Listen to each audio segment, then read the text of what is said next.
Thank you for staying with us. And if you just joined us tonight, we have been talking to a couple of the candidates in District 65's House race. And now we're going to switch gears and we're going to talk to one of the candidates in the Hinds County Tax Collectors race, Mr. Santore Bracey. Thank you for joining us.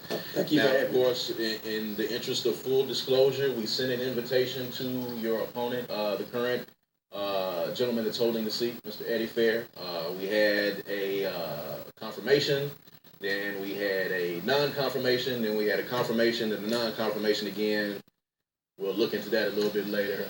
Needless to say, he is not joining us on set tonight. We hope to get both of you on at some point. I mean, we've got some time before the election, so we definitely need to have both of you guys back on. With that being said, tax collector is one of those positions that people sometimes don't intimately know what it's about. You have a tax collector, you have a tax assessor. There's a lot of different offices out there. Talk about what the tax collector's job is. Well, one of the main things is basically to collect taxes. Mm-hmm. You know, to collect for car tax, property taxes, business personal property taxes, mobile home taxes, land taxes. So it's basically collecting taxes.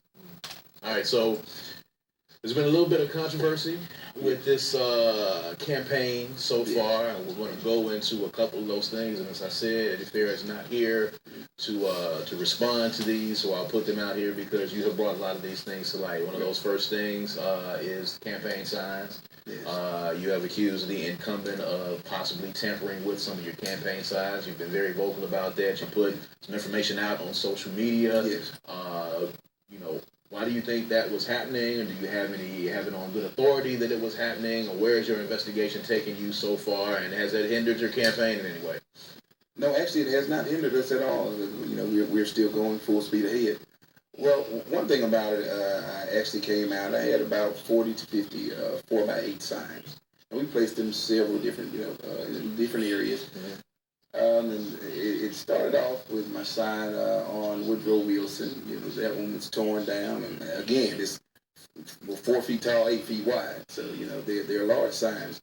That one was missing. It's been about six or seven of them now missing. And now that the last one, my sign was gone, and my opponent's sign was placed in the exact spot where mine was. Well, let's go a little step further. Mm-hmm. This is not the first time that this is actually reared its head during an election. Right. You know, he has also been accused by, candidates in the past and yourself of campaigning from within his office, having employees inside of the office campaigning for him, and being told that if they don't, perhaps some repercussions might take place. Yes. Have you heard this? You used to work inside. Yes, I did. That office. Yes, so you have a different vantage point than a lot of people do. Talk about your experience. Well, first of all, I want to start off by saying, because there was a rumor that said I was a disgruntled employee, mm-hmm. and I'm basically running because I was terminated. Mm-hmm. That is not true by a long shot. I resigned because of the tactics, or basically the horrible ways he treated his employees. And, this is not to talk about anybody, but one thing about it, when you go in the office and you see 5, 6, 7 new people every 2 or 3 months, there's a problem. You have to take care of your people. How can you teach transparency? How can you teach integrity, but yet you're constantly having to train every 2 months and 5, 6, 7 people every 2 months? There's a problem here. Right. Why is Santore Bracey the best choice for a tax collector? Well, Santore Bracey is the best choice because right now, this year alone, by August, we stand to lose $2.5 million to the state. The gentlemen before us, they were talking about education. We spoke about the infrastructure. Mm-hmm. And the tax collector, anytime you pay your property taxes, car tax, you see 3 areas on your statements, and you'll see the county, municipality, and school district. If we don't collect the revenue to fund these budgets, then they won't be properly funded. So we're losing. So just like the infrastructure, although we don't directly deal with it, the money that we collect goes to the general fund. Right. Yes. So the potholes now, I just blew a tire basically for hitting the pothole to So one of the things that I have noticed, just to be perfectly honest here, the lines have shortened up a little bit inside of that office. It doesn't take as long for you to go in and get your car tag. I remember, 45 hour, 60-minute waits to get your car tag. It's very efficient. So that has improved a little bit. There have been a few improvements here, but okay, go ahead. Let me tell you why. Let me explain to you this. First of all, the EasyGov system, it was created by the tax collector prior to Eddie Fair, Bill Burrow. EasyGov came in about around 2003. So from 2003 to now, there has been an increase of about 21 to 24% of online payments through EasyGov. Also, the mail-in payments, there has been an increase from, since 2003 for mail-in payments for people not wanting to come in, not having to come in. Right. They mail them in. Right. Of about 27 to 29%. And the process is online now. Online, it's actually a company, EasyGov. They charge 2.75%. But like I said, that's another issue that I definitely like to speak with you about. Okay. But when you look at the total interest, you're looking at 21 to 24% online payments. You're looking at 27 to 29% mail-in payments. That's over a 50% increase right there without you having to come in the office.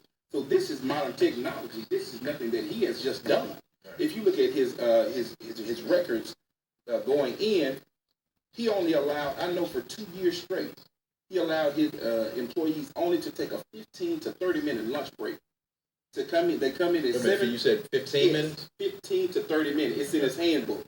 Wow. Yes, from 2005, the handbook. And you spoke a lot about, the attitude and the overall tenure of an office. Yes.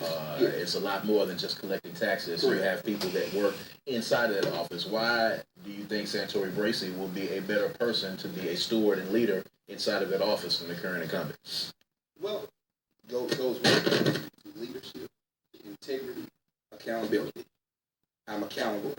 I'm here for the everyday citizen. If you have a problem, come to me. Come to this office. I don't have a problem helping anyone. Because the thing about it, we in some areas, this is not what you do every day. So you're not going to understand everything that goes on in the tax collector's office. Feel free to come talk to me. I'm not one to send out people to speak for me. Just even the radio show, I get calls about the radio show. And they basically say, well, why is it that his employees are always talking and not him? Well, I don't need anyone to speak for me. I know the job. Let me ask you this question right here, and I think this is a question you probably get a lot. Car tags. Yes. The price of car tags. What are we going to do about the price of car tags? Real quick, we got a couple of seconds. Okay. Well, the thing about it, that everything increases. Car tags, property taxes, all this increases because of meal rates. When we're not collecting enough revenue in one area, we have to come over and collect it in another area.